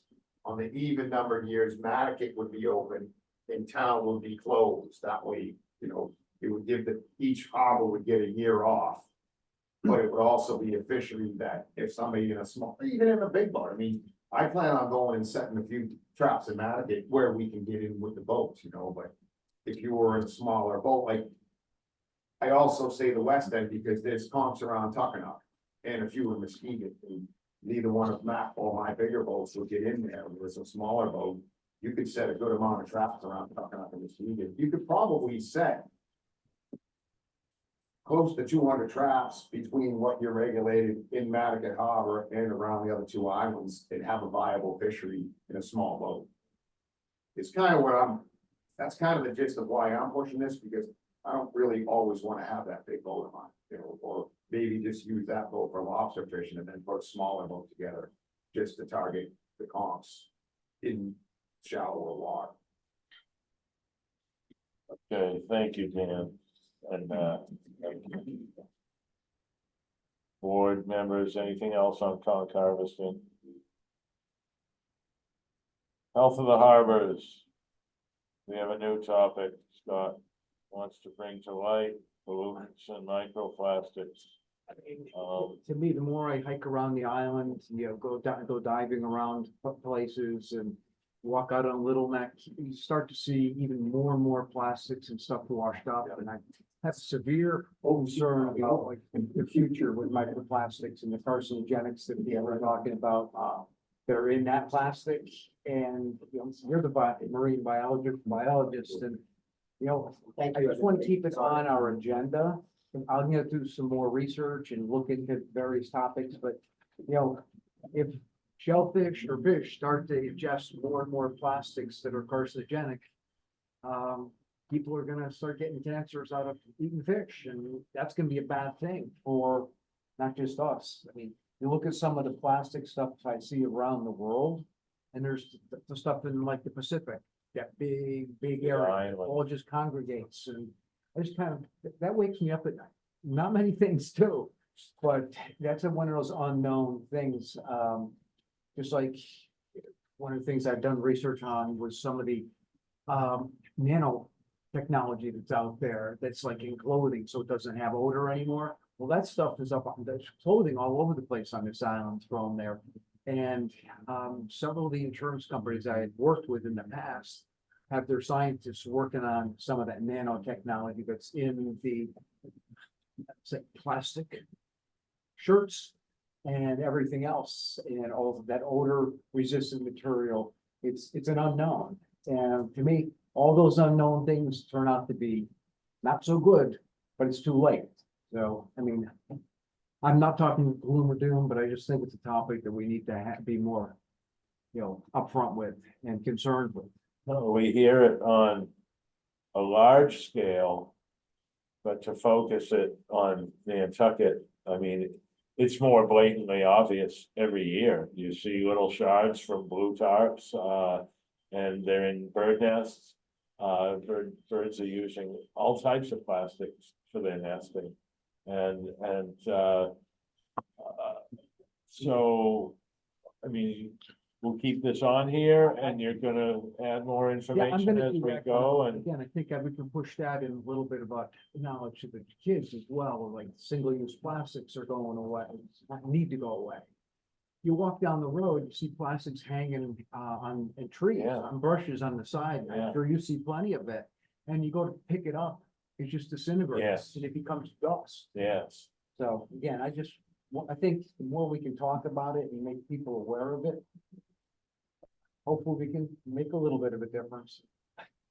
I'm gonna send you a paper. There's the National Shell Fisheries Association got together with a bunch of scientists and reviewed all of the shellfish and microplastic studies that have been done and put out there. And it's really kind of interesting because it was shedding a negative light on consumption of shellfish. And so, there's a lot out there about the shellfish's ability to accept or reject particles of food. And so there's a lot of rejection going on of. Yep. Of plastic, not to say they're not absorbing chemicals and that sort of thing, but. I found it very, very interesting because what the media puts out there is much different than what some of the science tells you. I'd like to be ahead of the curve on this one, because by the time we know it's bad, you start closing down areas to do shellfishing, and or just even fishing in the harbor somewhere.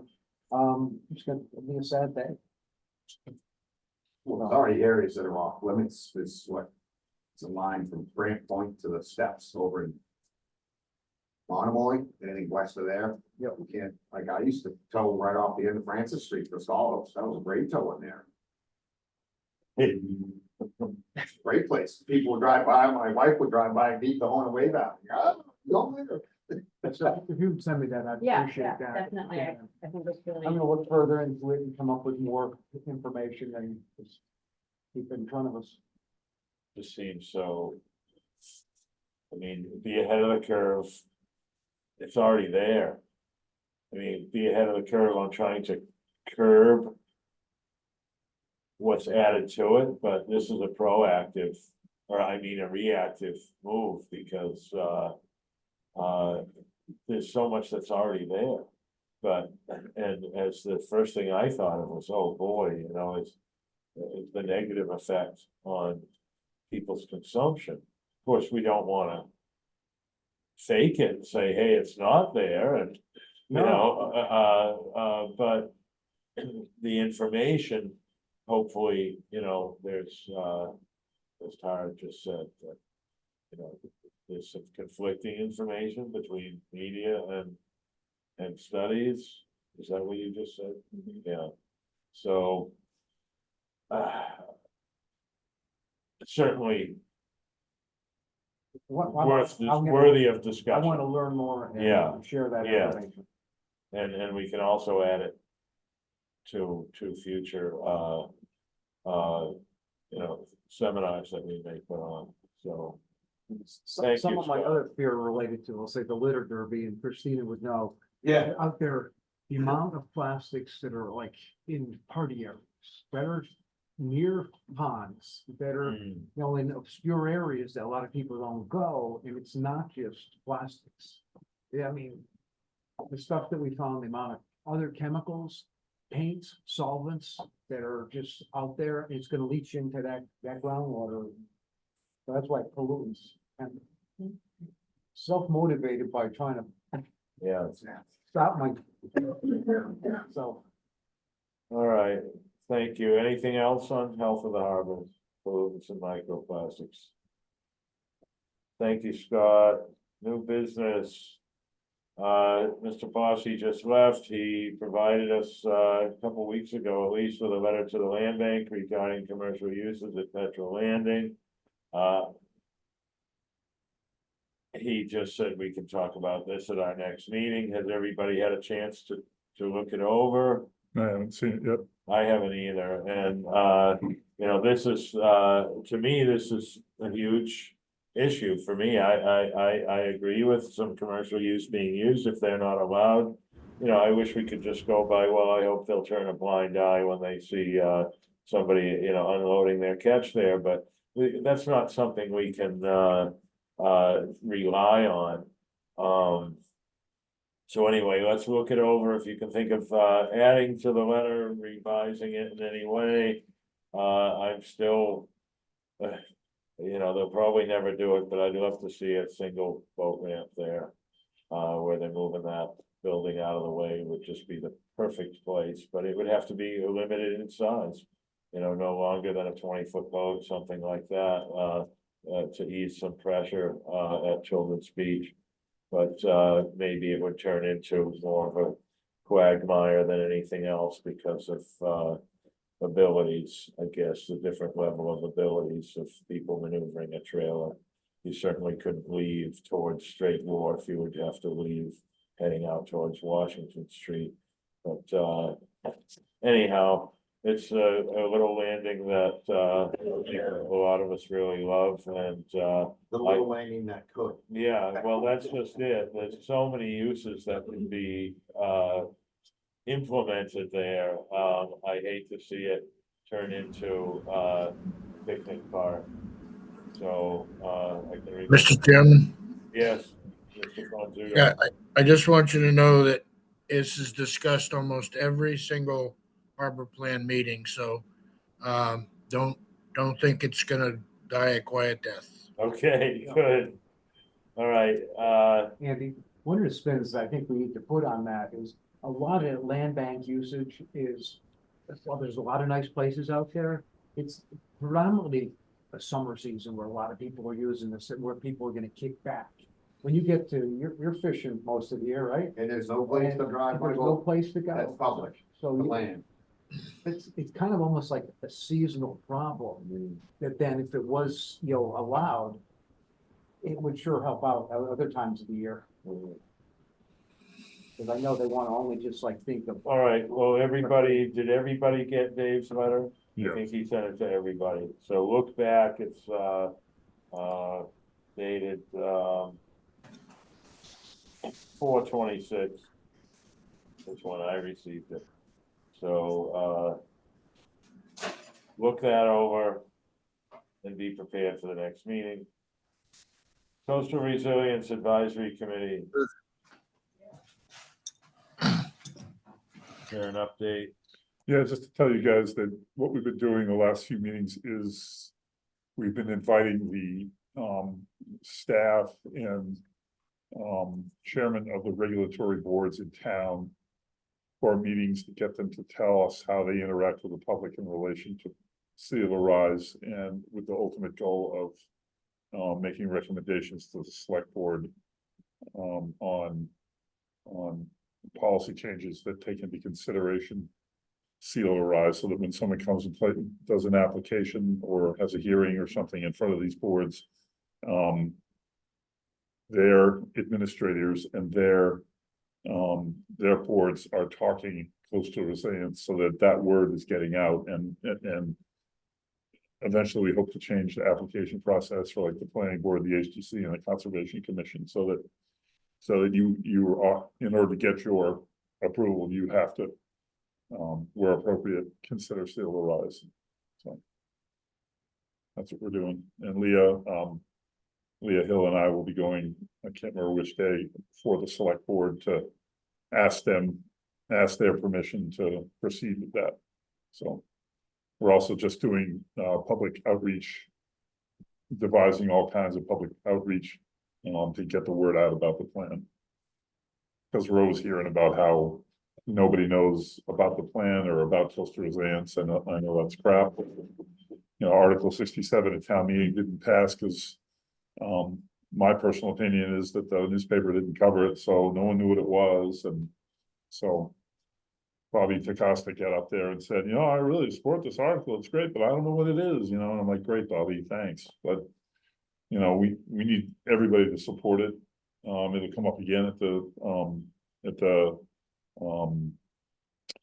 special town meeting in September, so. All right, so you've met since town meeting, Yeah, and was Article 67 not the same as the one that Dwayne Jones spoke on?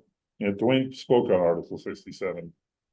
He's against the Well- select board having the power to assess, to set up CRDs in certain areas of the island, so he's against that. The one that did pass is Article 69, which gives the select board the power to create the maps, which is benign. It needs Article 67, which gives the power to create the CRDs. And that's a home rule petition. So that didn't pass. And we didn't get a 2/3 All vote. right, well, he had a powerful message simply by saying he saw a plan and his house wasn't on it. And I think that was moving to some people, and my only thought was, wow, this guy needed to be approached personally. and let know why this is like that. So it doesn't turn into something that, I mean, I often walk into town meeting thinking, how many people are gonna change their mind by anything anybody says in here? Yeah, Tonight, but there actually are things that Yeah. change minds. And I have to say, his comment about his house not being on that plan is one of those things that could change somebody's mind. Hey, come back when you've got this squared away. yeah, And how you're gonna go around him, or how you're going to possibly, offer to buy him out so that the system can be put into yes, place. but Dwayne Jones also tried to perpetuate some conspiracy theory that the town only schedules meetings 48 hours in advance to hide things from the population. And That's the policy. well, it's a policy, but Dwayne doesn't get it. He thinks it's some big thing, and everyone in town meeting heard that. And it's patently untrue. Hmm. And so, Okay. I'm sorry, but Dwayne hears what he wants to hear. And I can't explain why his house was on that thing, but I No, I'm think not he's, asking you to. I think he's, I'm just thinking of there yeah, could be other situations like that. And I wanna see the plan be able to progress, sure. but there are definitely holes in it that are questions. I would guess, my guess is that it was the plan that the land bank and the town are working off of Washington Street. So they were looking at town property and land bank property, and they weren't necessarily looking at private property. And I think I recall that being explained to him, but he didn't want to hear it. So, we need the Dwayne Joneses of the world to get out there and question it. But then Dwayne, if he's gonna do that, he needs to be open-minded to what we're trying to do. Mhm. You can deny that sea level rise is happening, you can deny that climate change is happening. But it's happening, whether you want to deny it or not. And all we're trying to say with these articles is, we need everyone's help to plan for this to happen. There are state grants, there are federal grants, there's money from the town, but the CRDs are something that'll really help. And it's critical. We're the longest range planning entity in the town. We're looking decades in ahead. Right. We're asking the public to trust us and to trust what they read in the news, and to understand that if we don't all work together, you're not gonna have access to downtown. You're not gonna be able to get to the steamship authority, It's frustrating because we get people to come in and say we're doing bad things and we're not helping, and we are, so. Anyway, so, Well, thank you. that's my update. Yeah. Questions, comments on coastal resilience advisory committee update? I just have one comment for Peter. I trust you, and I believe that you're trying to do the right thing, and not to digress, but that's what my frustration is with the harbor plan update. That they're looking at immediate issues, and they need to be looking at longer range planning. And I applaud you guys for being able to do that. I'm trying to get them to do that, but I know you sense my frustration at some of those meetings. Yeah, I do, and I think that when the implementation committee is formed, I think they'll be working more on long range. That's what I think. That's what I hope. Yeah. That's what I think. I mean, I think people live in the here and the now, and they look maybe a couple of years ahead. So I don't think there's anybody except for maybe our select group that can conceive of CO2 being gone, but it's Right. gonna be gone. It's 6 feet Right. over sea level, and the only thing holding it together are the cedar trees, really. And when that's gone, it's gonna be open water breaking on downtown and Yeah. and it's gonna get rid of the scallop fishery, and it's coming toward us, but it's hard to convince people that, this is Yeah. what we Yeah, we have the data, but, you know, I know. Well, just hang in there. Well, Peter, I say the same thing, what Dave just said, you know, hang in there, don't take it personally. no, I don't. The first thing I I thought do. was, well, you know, almost 9 years ago when I first got on this board and I was, frustrated about how slow things move. And Peter, you calmed me like an upset child, mother, and, you know, said, hey, government works very slow. And, you know, and the perfect example is watching what the NSA can get done Yeah. compared to what SHAP can get done. Thing is, at town meeting, there's a lot of people, I'm sorry, there's a lot of people who are not gonna be alive when the things that we're working on are gonna be actuated. So they can't see beyond that. And Wow. I should have gotten up there and said something, but I'm gonna, More of a visual, like we needed our yeah, presentations, you know, create that visual. I mean, you know, it's been done, what was done, with some lighting years ago, showing, you know, tied up to the windows at the Thomas Macy warehouse. You know, I mean, I know that if the graduation marks are over on Easy Street, but, you know, maybe, some more visuals that add some AI to it to make it look, you know, real. when we were creating a plan, we advocated for, something that they've done in other countries where in key locations, you have a laser, that's going all day long, pointing at various places in town that shows how high the water is going to be. So you could see it at the Whaling Museum, the Juice Bar, you can see it at the Dreamland. And then you'd have like a kiosk, and we never did that, but, you know. But that was talked about, Yeah, it was talked about, yeah. and we just have to keep hammering away, you know? It's never gonna be a popular topic when you know somebody's gonna take money out of your pocket, but that doesn't mean it's not right. So, I just don't want to be the guy or have the person after me has to say, you know, I told you so, and we came to you and you said no, and now here we are. And someone during town meeting said, that like they always say, you know, this thing that we're trying to build, if we don't do it now, then 5 years from now, the cost is gonna go up. And it's the same thing with this, the cost is gonna keep going up. So. Anyway. Get my blood up. Sorry about it, yeah. All right. Public questions or comment?